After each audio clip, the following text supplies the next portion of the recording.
we go, everybody. We are live, 101 stories up. Everybody, welcome. You got it right to the St. Regis Chicago. This is St. Regis Chicago, built to become the city's third tallest tower, and the next symbol of super tall luxury.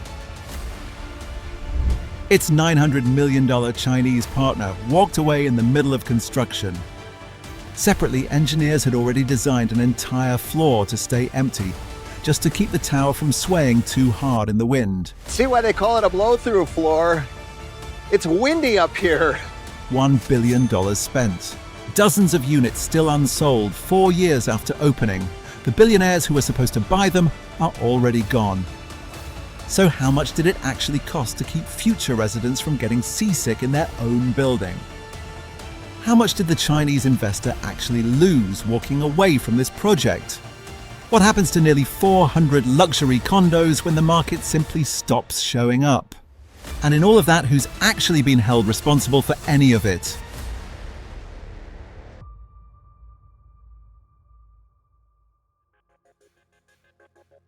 This tower spent most of its construction under a different name, Vista Tower, before the hotel brand deal renamed it St. Regis Chicago in November 2020, months before anyone actually moved in.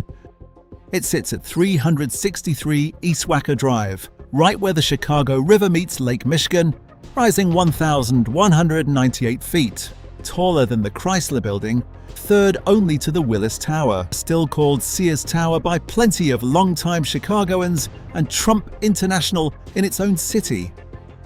Unlike those two neighbors, this one was designed from the start as a place to live. Residences starting around the 13th floor above a hotel, a ballroom, and restaurants, the kind of amenity infrastructure that costs more per square foot to run than most Americans pay in monthly rent. Developer Magellan Development Group wasn't new to the block. It had already built Aqua Tower and much of the surrounding Lakeshore East neighborhood. In 2015, it didn't have enough capital to build something this size alone, so it partnered with Dalian Wanda Group, a Chinese conglomerate under Wang Jianlin, that was at the time buying up American assets faster than almost any foreign investor in history, the same firm that owned AMC Theaters and the legendary film studio. Wanda put up $900 million, the largest Chinese investment in Chicago real estate on record, and Wang Jianlin flew in personally for the site announcement. Architect Zhan Gang of Studio Gang Architects brought her own credibility to the deal. Her earlier Aqua Tower, a few blocks away, had already picked up international design honors that residential buildings almost never receive. I start from thinking from the inside out. So, like, how do you get more different kinds of light in an apartment from different directions? Maybe we could taper the building in and out so that the three parts of it could go in and out of phase and have more corners. The building block that made this possible is called a frustum. Essentially, it's a pyramid with the top chopped off. A lot of people have talked about it's a popcorn box, right? That's right. Then came the St. Regis name, the top tier of Marriott's hotel portfolio, built around a signature butler service that unpacks your bags and presses your shirts on request. The kind of white glove detail that speaks directly to a buyer already weighing an $8 million condominium. Officially, that name only belonged to the hotel floors below. No contract ever extended the St. Regis name, or its standards, to the condos upstairs. Buyers assumed it did anyway because that's exactly what the marketing wanted them to think. Pre-sales opened on 393 units priced from $1.5 million to $18 million. With the residential component alone projected to sell out above $1 billion. At the groundbreaking Crain's Chicago Business, the city's business newspaper called the project a $1 billion vote of confidence in the future of Chicago. That was the plan. Here's what actually happened.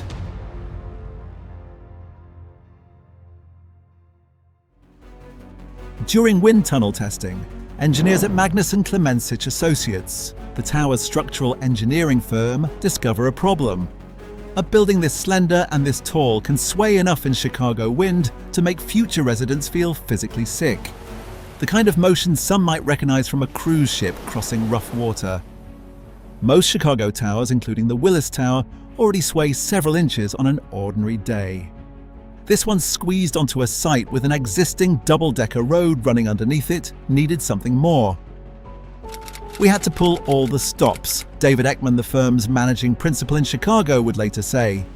The fix costs real money, an entire livable floor, worth close to $1,000 a square foot in potential sales, left completely open so wind can pass straight through instead of pushing the whole structure sideways.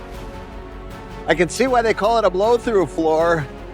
It's windy up here. I'm not going to get too close.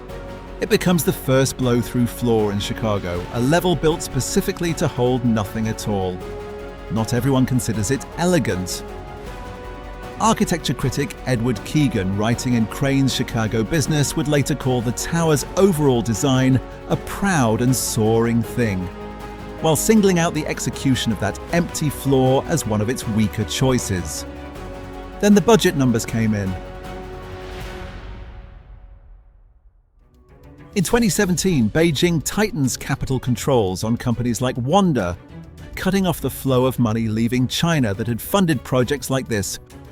One part of a broader sell-off that includes Wanda's stakes in AMC and Legendary, in a condo hotel project in Los Angeles, and in Spain's Atletico Madrid soccer club. By 2020, with the tower topped out and pressure from Beijing continuing to mount, Wang Jianlin sells his 90% stake back to Magellan for $270 million. About a third of what Wanda originally put in. Magellan restructures, lines up new construction loans, and keeps building without the partner that made the project possible in the first place. The original plan to sell dozens of units to buyers based in China evaporates too, for the same reason they can no longer move their money out of the country to close on a property here. Then the address itself became a problem.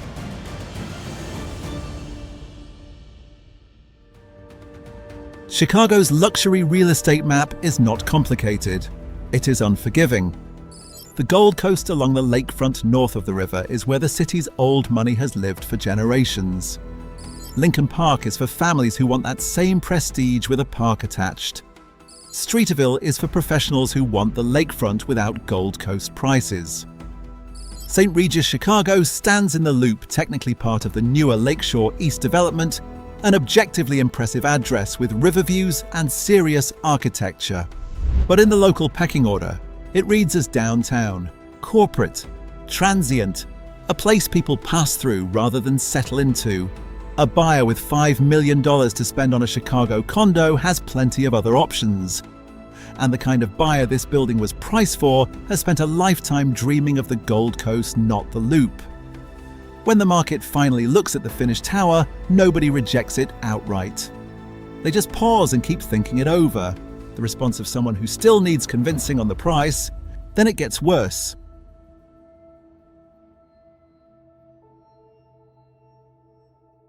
Chicago's top restaurant group backs out before opening day. Alinea Group, the operator behind the city's only 3 Michelin star kitchen, signs on in 2020 to run the tower's restaurants and bars, the kind of partner meant to make the hotel feel like a sure thing. By December 2021, Alinea walks away citing pandemic staffing shortages, and the hotel loses its lead restaurant partner months before it's supposed to open. The opening gets pushed back 8 months. The St. Regis Hotel doesn't actually open until 2023, not 2022, no matter what the original marketing promised. Some early buyers don't wait around. One 20th floor owner, according to her agent Laura England of It Properties, a Chicago real estate brokerage, decides not to move in at all and lists the unit for rent instead, at $6,000 a month.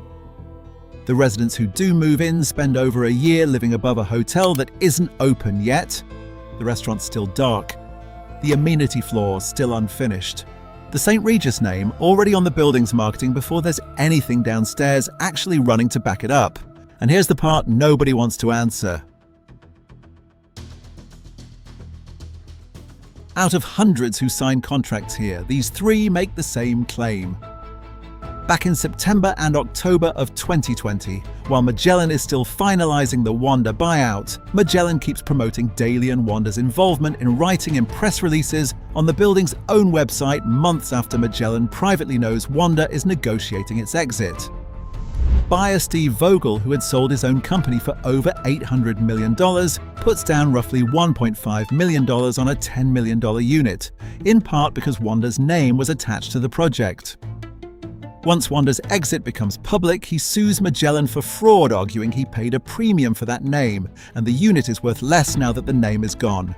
2 more buyers file similar suits within weeks, one demanding his deposit back, another accusing Magellan of quietly adding an upcharge after the contract was already signed.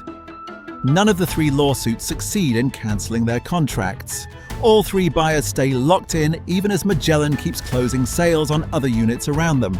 And it comes down to money in the end.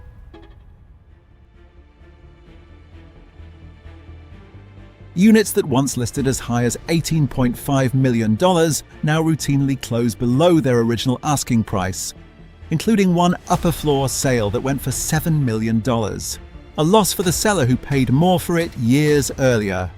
Illinois property taxes on a $5 million condo can top $100,000 a year. A bill buyers choosing between Chicago and Miami or Texas simply don't have to pay elsewhere. Chicago lost roughly 82,000 residents between 2020 and 2023.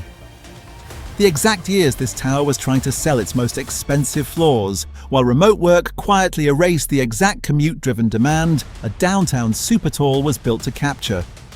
By 2023, with hundreds of units still unmoved, Magellan takes out a $149 million loan against its unsold inventory, managed by an entity tied to Goldman Sachs, putting up 147 condos as collateral just to keep the sales runway open. In November 2024, GD Holdings, the Denver-based real estate arm of the Mexican apparel company Grupo Denim, pays Magellan $117 million for 84 unsold St. Regis condos in one bulk transaction, the same firm that already owns the hotel downstairs.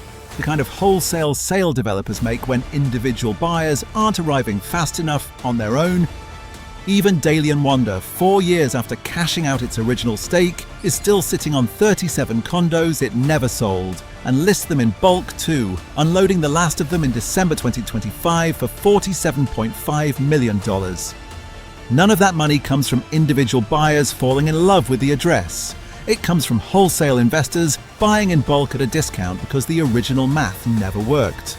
And all of it traces back to one decision. One empty floor beat the wind. 3 lawsuits buried the trust.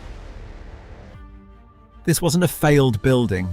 It was a system that let a hotel brand substitute for buyer demand.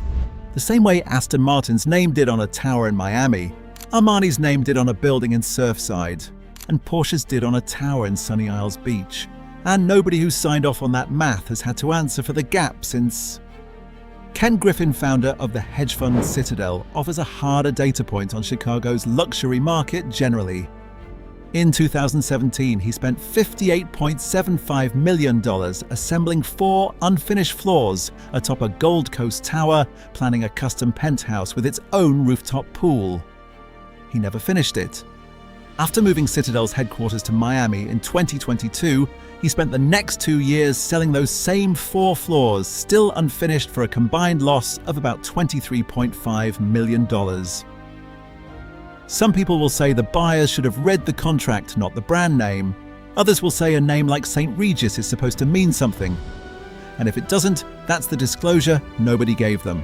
Both sides have a case. The St. Regis brand is already selling 2 new towers under construction right now in Sunny Isles Beach, Florida, with hundreds of millions of dollars in reservations booked before either building is finished. You just don't know if this one ends the same way. The project you just watched took years to fail publicly. The next one on this channel took longer and cost more. Subscribe, because by the time it makes the news, it's already too late. Comments are open. Name your city.